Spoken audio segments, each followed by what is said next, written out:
the name which reflects the patriotism, the name which is the reflection of the Indian soul, the name which plays the melodious music of nationality on every heart of every Indian. The name is none other than Modi, Shri Narendra Modi, the Prime Minister of our great nation, a great leader for a great country.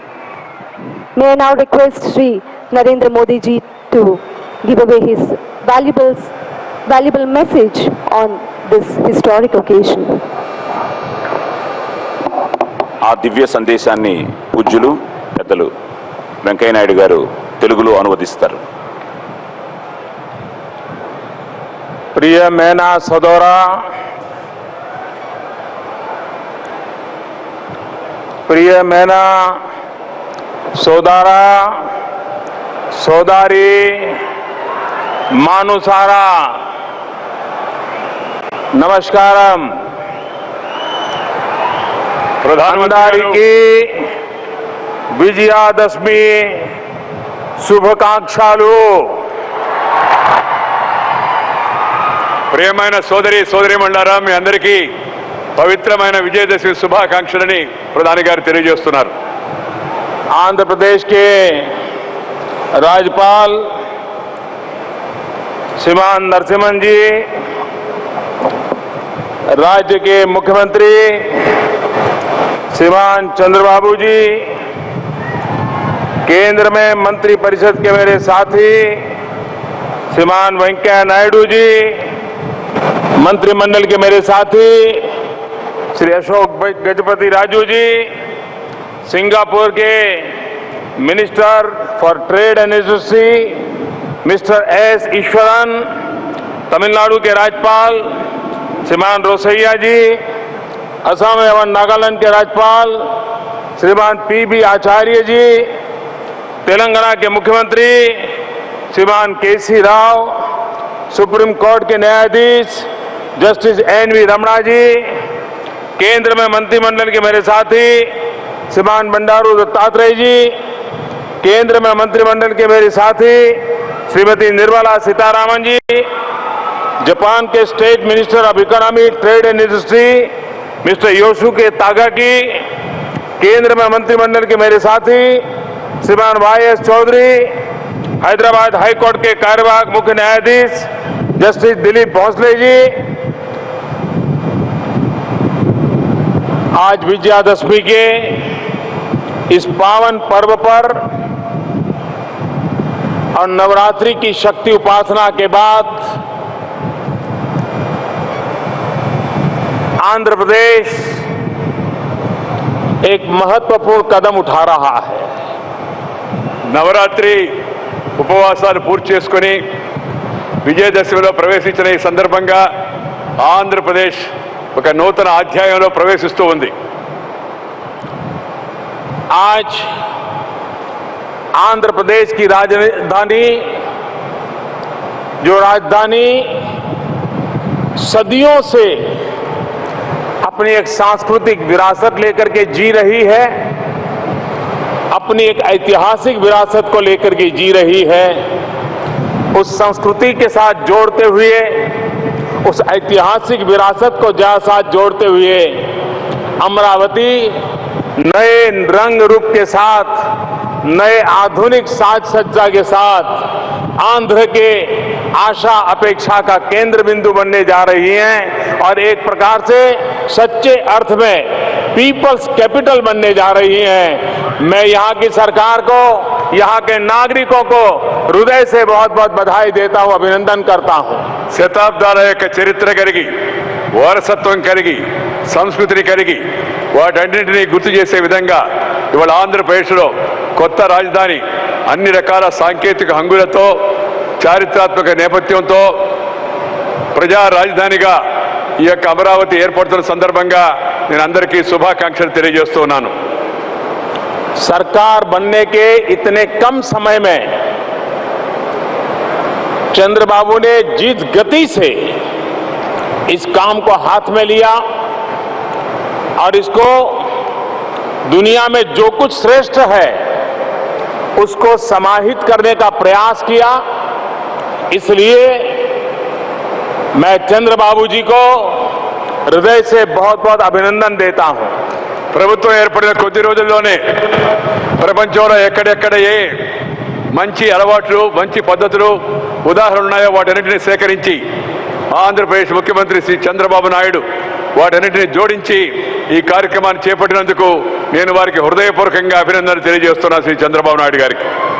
हमारा देश आजाद होने के बाद बहुत कम नए शहर बने हैं और उसके कारण भारत में नए शहर बनाना ये विषय उतनी मात्रा में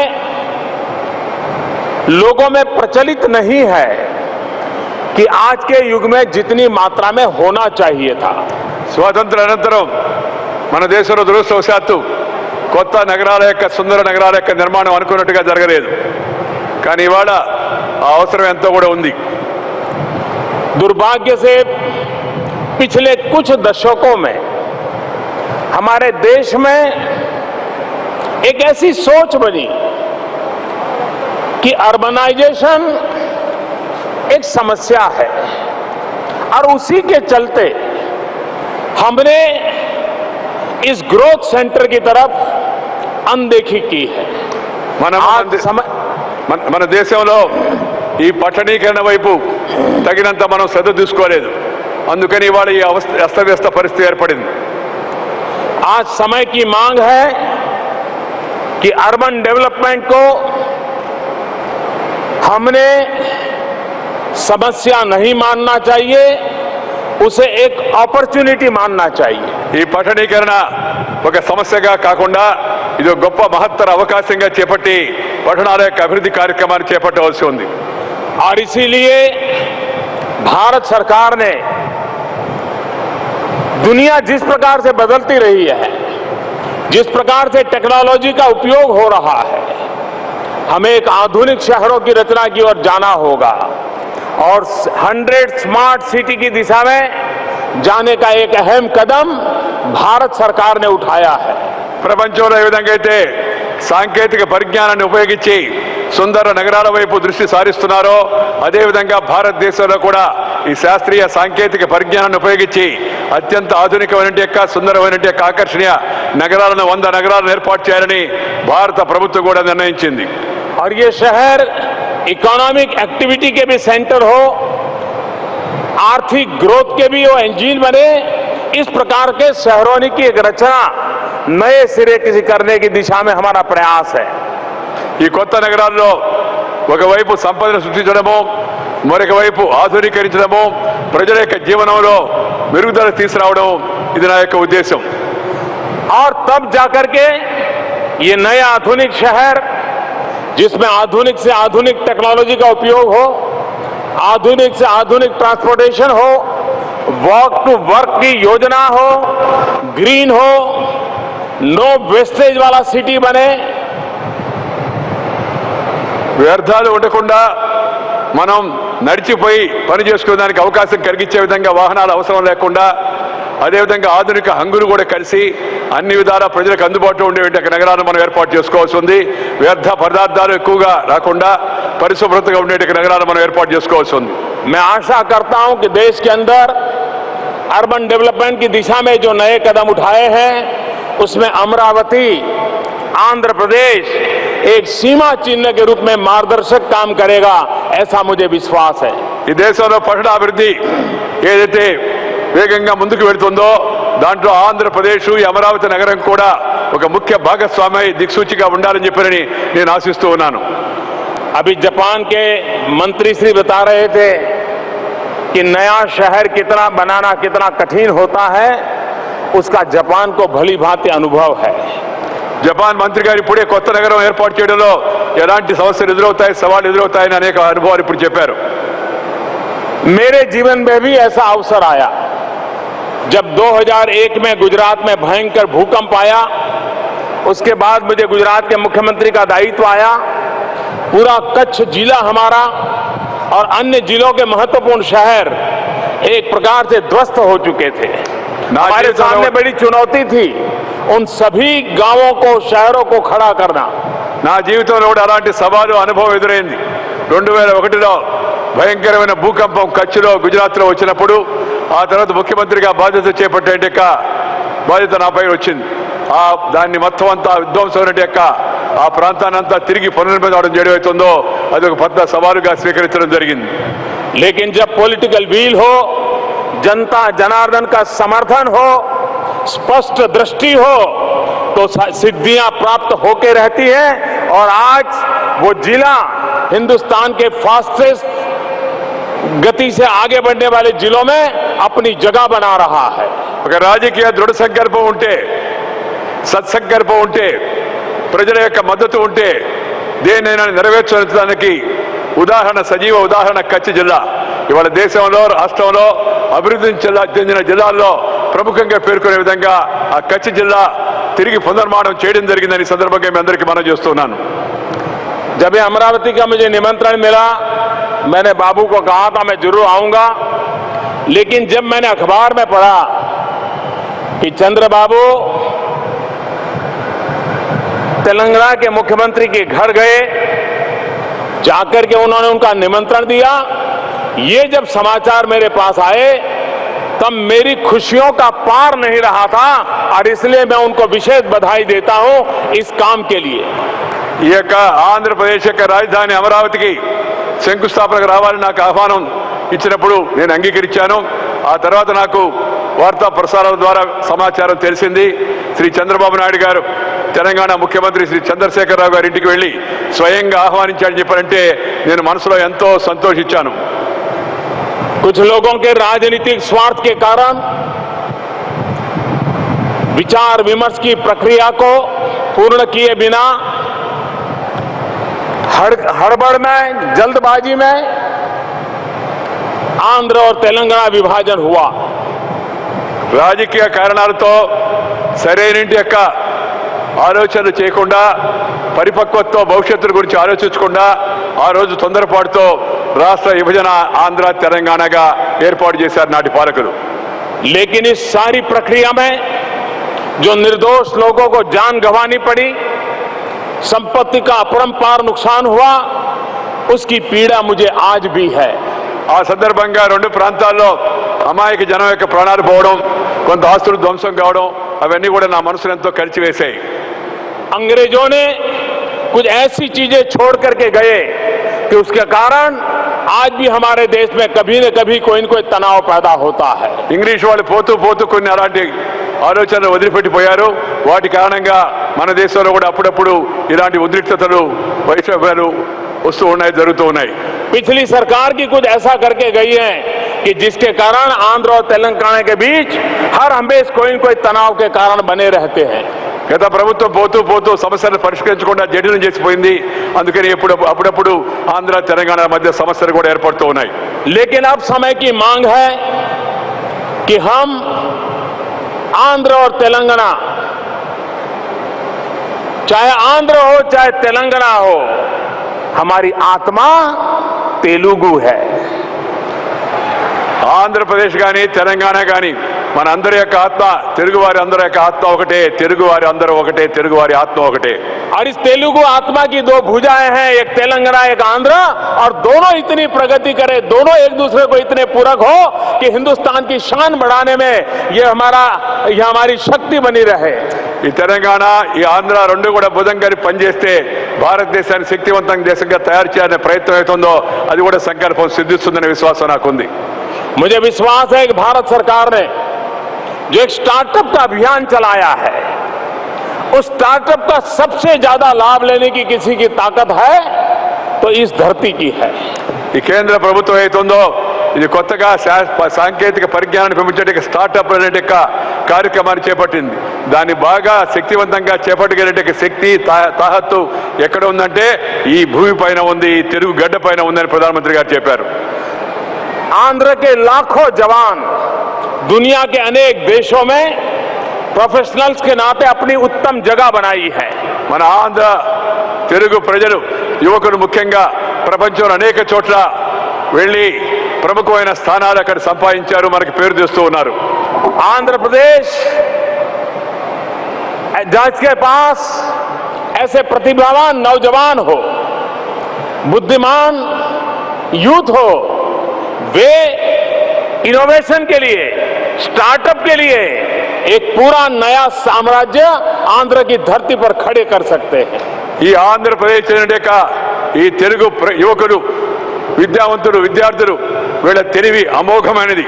వీళ్ళందరూ కూడా చొరవ చూపించి ఈ స్టార్టప్ల విషయంలో మరింతగా శ్రద్ధ తీసుకుంటే ఇది ఒక నిశ్శబ్ద విప్లవంలాగా ఈ యొక్క ప్రక్రియ ప్రారంభమవుతుంది. దేశానికి, రాష్ట్రానికి మేలు జరుగుతుంది. मुझे विश्वास है कि इसके द्वारा आने वाले दिनों में आंध्र एक नई आर्थिक क्रांति का नेतृत्व करेगा. నాకు పూర్తి విశ్వాసం ఉంది, రాబోయే రోజుల్లో ఒక నవ్య ఆర్థిక క్రాంతిని ఆంధ్రప్రదేశ్ సాధించి పెడుతుందనే విశ్వాసం నాకుంది. ये युवा केंद्रीय आर्थिक क्रांति होगी. యువకులపై ఆధారపడే ఆర్థిక వ్యవస్థ, కేంద్రీకృత వ్యవస్థ రాబోతుంది. जिस देश के पास 800 मिलियन 65 साल से कम आयु की उम्र के नौजवान हो, वो देश नई आर्थिक शक्ति बन सकता है, नई आर्थिक क्रांति कर सकता है.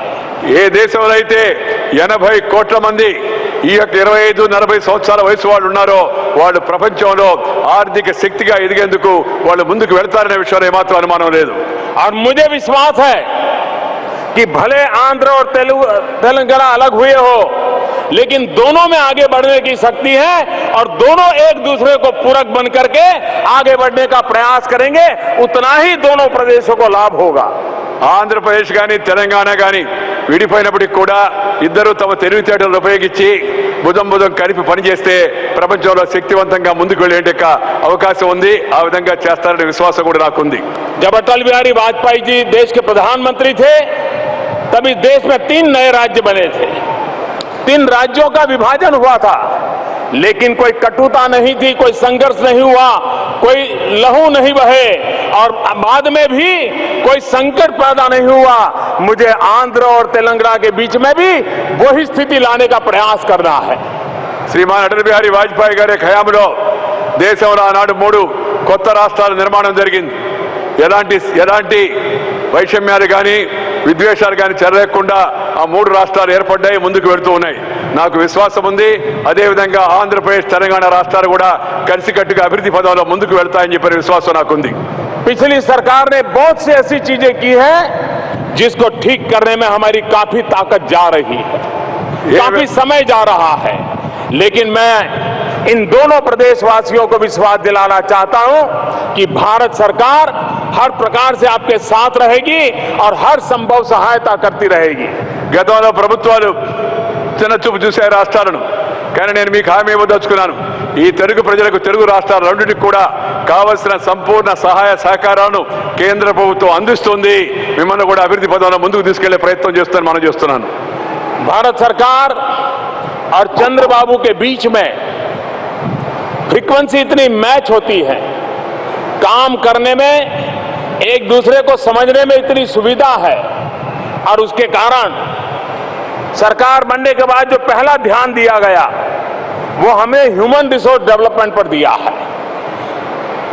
आंध्र के अंदर ह्यूमन रिसोर्स डेवलपमेंट का एक कैपिटल कैसे बने, उस दिशा में हमने ध्यान केंद्रित किया है. కేంద్ర ప్రభుత్వం, రాష్ట్ర ప్రభుత్వం ఈ రెండింటి మధ్య సరైన సమన్వయం ఉంది. ఏదైతే మానవ ఈ యొక్క మేధస్సు, శక్తి అయితే ఉందో దీన్ని సరిగా ఉపయోగించుకుంటే ఆంధ్రప్రదేశ్ మరింత ముందుకు వెళ్తుంది. ఆంధ్రప్రదేశ్లో శ్రీ చంద్రబాబు నాయుడు ఆ దిశలో ముందడుగు కూడా వేశారు.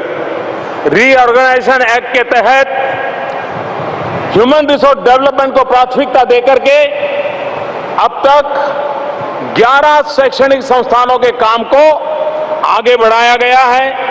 Indian institute of technology IIT, Indian institute of information technology, Indian institute of management, all India institute of medical science NIT, Indian institute of science education and research, central university, petroleum university, ये सारी इकाइयां इतने कम समय में खड़ी करने की दिशा में अहम कदम उठा लिए गए हैं. మానవ వనరుల యొక్క అభివృద్ధికి ఇక్కడ అపారమైన అవకాశం ఉందని గుర్తించి రాష్ట్ర విభజన సందర్భంగా ఏవైతే సంస్థల గురించి పేర్కొన్నారో ఆ సంస్థలన్నిటి కూడా అనతి కాలంలోనే వాటిని మంజూరు చేయడం జరిగింది, వాటిని ప్రారంభించడం జరిగింది. అది ఇండియన్ ఇన్స్టిట్యూట్ టెక్నాలజీ కావచ్చు, అలాగే త్రిబుల్ ఐటీ కావచ్చు, ఐఈఎస్ఆర్ కావచ్చు, లేకపోతే ఇండియన్ ఇన్స్టిట్యూట్ ఆఫ్ మేనేజ్మెంట్ కావచ్చు, లేకపోతే ఆల్ ఇండియా మెడికల్ ఇన్స్టిట్యూట్ కావచ్చు, లేకపోతే పెట్రోలియం యూనివర్సిటీ కావచ్చు, లేకపోతే ఇతరత్ర పరిశోధనా సంస్థలు కావచ్చు, ఏవైతే పేర్కొన్నామో వాటన్నిటిని కూడా మంజూరు చేయడము, శీఘ్రగతిన వాటిని ప్రారంభించడం చేయడము, దానివల్ల ప్రజలకు యువకులకు అవకాశం లభించే విధంగా చూడడం కూడా జరిగింది.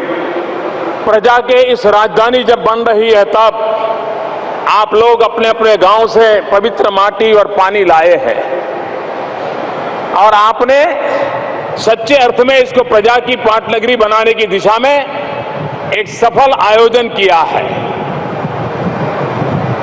మీరు కొత్త రాజధాని ఏర్పడేటప్పుడు మీ గ్రామాల నుంచి కొంత మట్టిని సేకరించి ఒక విజయవంతమైన రాజధానిగా దీన్ని ఏర్పాటు చేసే కోసం అని చెప్పి చొరవ చూపించారు. जब मुझे इस योजना का पता चला और आज मैं आ रहा था तो मुझे भी विचार आया. ఈ విషయం నాకు ఎప్పుడైతే తెలిసిందో, ఈ సమాచారం తెలిసిన తర్వాత నాకు కూడా అలాంటి ఆలోచన వచ్చింది. और मैं भी माटी और पानी साथ लेकर के आया. నేను కూడా మట్టిని మరియు నీరుని తీసుకొని తోడుగా ఢిల్లీ నుంచి ఇక్కడికి వచ్చాను కొత్త రాజధాని కోసం అని చెప్పని. मैं माटी लाया हूं, भारत के लोकतंत्र का मंदिर संसद के परिसर में से माटी लाया हूं और पानी यमुना जी नदी में से लाया हूं. और यमुना जी हमारे देश में कोई भी नदी ये सिर्फ नदी नहीं होती है, हमारे देश में नदी एक संस्कृति होती है. మన యొక్క పార్లమెంటు ప్రజా మందిరం ఏతుందో ఆ భారత పార్లమెంట్ యొక్క ప్రాంగణంలో మట్టిని సేకరించి దాన్ని అమరావతి రాజధాని కోసం తీసుకొచ్చాను. దానితో పాటు మనం ఎంతో పవిత్రమైన యొక్క సంస్కృతికి కేంద్ర బిందువైన యొక్క యమునా నది నుంచి కూడా ఢిల్లీ నీరుని తీసుకొచ్చాను. మట్టి నీరు రెండు కూడా ఈ రాజధాని కోసం నాతో పాటు తీసుకురావడం జరిగింది. और जब मैंने चंद्रबाबू को दिया तो उनको आश्चर्य हुआ और वो मुझे कह रहे हैं कि बड़ा इमोशनल टच है मेरे मन को. చంద్రబాబు నాయుడుకి ఎప్పుడైతే నేను వీటిని అందించానో ఆయన అన్నాడు, నాకు మనసులో ఎంతో ఉద్వేగం కలుగుతూ ఉంది. మీరు ఢిల్లీ నుంచి పార్లమెంట్ నుంచి మట్టిని తీసుకురావడం, యమునా నది నుంచి నీరు తీసుకురావడం నాకెంతో ఉద్వేగాన్ని ఆనందభరితం చేసిందని చెప్పి చంద్రబాబు నాయుడు గారు చెప్పారు. लेकिन मैं आंध्रवासियों को कहना चाहता हूं, ये सिर्फ संसद परिसर की मिट्टी या यमुना जी नदी का जल इतना ही नहीं है, ये तो एक प्रकार से देश की राजधानी अब अमरावती पहुंच गई है, इसका संदेश है. కేవలం ఆ ఢిల్లీలో పార్లమెంట్ ప్రాంగణంలో మట్టి లేదా యమునా నది నీరు కాదు ఇక్కడికి వచ్చింది. ఈ దేశం యొక్క రాజధాని మీ రాష్ట్ర రాజధానిలో కలవడం కోసం నేరుగా ఇక్కడికి వచ్చిందని చెప్పి సందర్భంగా మనం చేస్తున్నాను. ये प्रतीक इस बात का संदेश लेकर के आया है, ये सिंबल में वो ताकत है, वो विश्वास देता है कि आंध्र के विकास की यात्रा में दिल्ली कंधे से कंधा मिला करके चलेगा, हर समय साथ रहेगा और नई ऊंचाइयों को पार करके रहेगा. ఇది కేవలం లాంఛనప్రాయంగా తెచ్చింది కాదు. దీని యొక్క సందేశం ఏమిటంటే ఆంధ్రప్రదేశ్ యొక్క అభివృద్ధి పదవిలో ప్రతి అడుగులో కూడా కేంద్రం రాష్ట్రంతో కలిసి భుజం భుజం కలిపి నడుస్తుంది, మీ అభివృద్ధికి అన్ని విధాలా ప్రోత్సాహిస్తుందని చెప్పని ఇది సంకేతం అని చెప్పని మీ అందరికీ మనం చేస్తున్నాను. जिन लोगों को आंध्र और तेलंगाना का विभाजन करने के साथ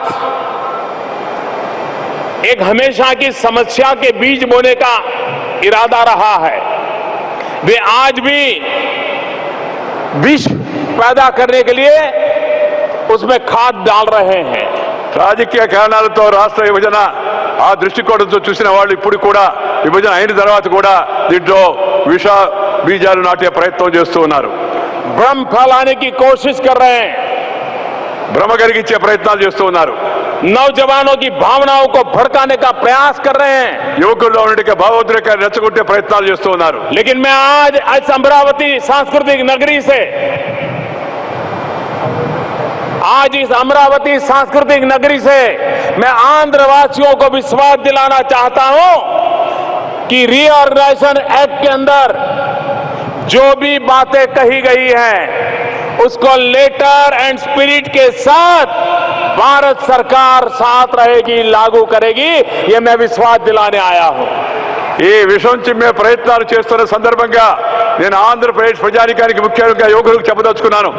రాష్ట్ర విభజన చట్టంలో పేర్కొన్న ప్రతి ఒక్క అంశాన్ని కూడా అక్షర సహా తూచా తప్పకుండా 100% దాన్ని అమలు చేసి చూపిస్తామని చెప్పని ఈ అమరావతి నగరం యొక్క సాక్షిగా నేను మీ అందరికీ కూడా హామీ ఇస్తూ ఉన్నాను. आप विश्वास रखिए, चंद्रबाबू और नरेंद्र मोदी की जोड़ी जो बातें तय हुई है उसको साकार करके रहेगी, समय सीमा में साकार करके रहेगी और आंध्र के सपनों को पूरा करके रहेगी. मेरे साथ बोलिए, भारत माता की, भारत माता की, भारत माता की జై హో. बहुत बहुत धन्यवाद. కేంద్ర ప్రభుత్వం నరేంద్ర మోడీ ప్రభుత్వం, రాష్ట్రంలోని చంద్రబాబు నాయుడు ప్రభుత్వం, మోడీ యొక్క బాబు యొక్క జోడి ఏవైతే మీ యొక్క అభివృద్ధి పదాల్లో మీ కళ్ళున్నాయో వాటన్నిటిని కూడా శాతం సాకారం చేసి చూపిస్తాము, అవన్నీ కూడా నెరవేరుస్తామని చెప్పని మీ అందరికీ కూడా ఈ సందర్భంగా నేను హామీ ఇస్తూ ఉన్నాను.